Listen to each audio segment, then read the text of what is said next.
Sorry about that. It's The Rock. We're huge fans. Thank you so much. What advice would you give us if we want to be the next you? What are your names again? My name. It doesn't matter what your names are! Good morning, wrestling nerds. Well, this is where we see whether or not you get to go on to WWE. This is our shot, Zach. Hello.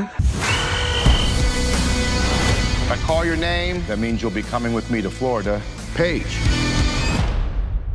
Thank you all very much. So, Stephen, what was the appeal of Paige's story? What made this a tale you wanted to tell? Well, if truth be told, when my dear friend, everyone's dear friend, Dwayne "The Rock" Johnson, sent me this documentary about this wrestler called Paige and her crazy wrestling family, if I'm honest, I sat down not expecting to engage with it. Don't know anything about wrestling, or certainly didn't then. I just completely fell in love with this family. I loved their relationship. I love the fact they love each other. They love this thing called wrestling. They've got these big dreams. They want their kids to get into WWE. Only Paige got signed. Her brother got left behind. I just thought there was so much humor, so much heart, but this also at the core of it, this sort of Rocky-style underdog story. And it's not often that real life just presents you with something like that. And so, you know, it's what Dwayne had identified in the story, and which I responded to as well. Did you get to spend much time with Paige and her family?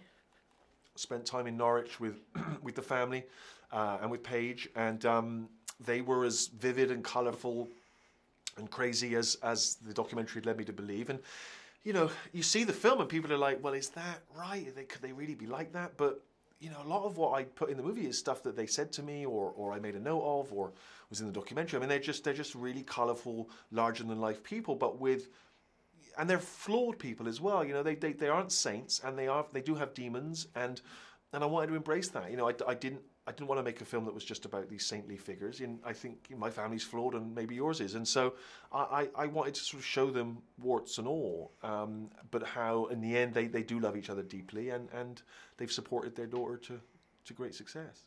You know, I mentioned this to Paige. It almost seems like you didn't have to embellish much of her story or make up these scenes, because it all kind of happens the way we watch it in the film. Well, there were so many unlikely things which had occurred that seemed like I've made them up. I mean, she tried to fit in more with the more traditional, you know, blue-eyed, blonde-haired WWE diva by changing her own hair and by dyeing her, you know, by giving herself a fake tan. She met The Rock backstage, and he told her all kinds of amazing advice, and you know, just so much of the story was already there. The thing I did was not embellish, but more edit.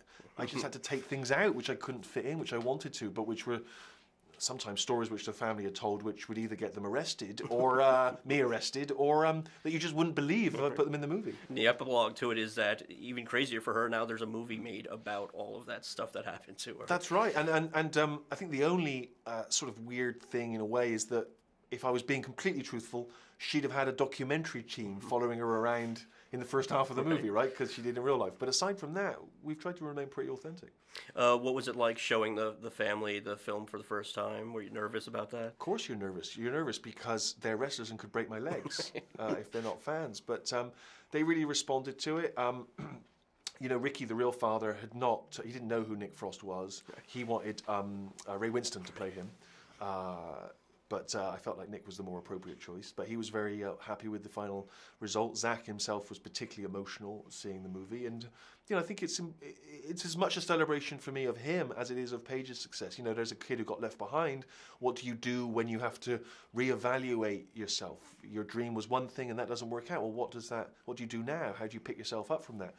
And, you know, I hope the film sort of reminds him of his own value, because it's easy in life to forget that. And, of course, you know, yes, our movie ends at a certain moment in time. Their lives continue. So it must be very strange and emotional for them watching it. You're not just doing this for you. You're doing it for the family.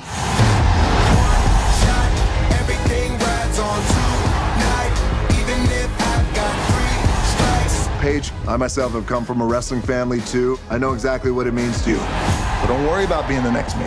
Be the first you. This moment, we own it. What? It's Dwayne Johnson. How are you? Prove it.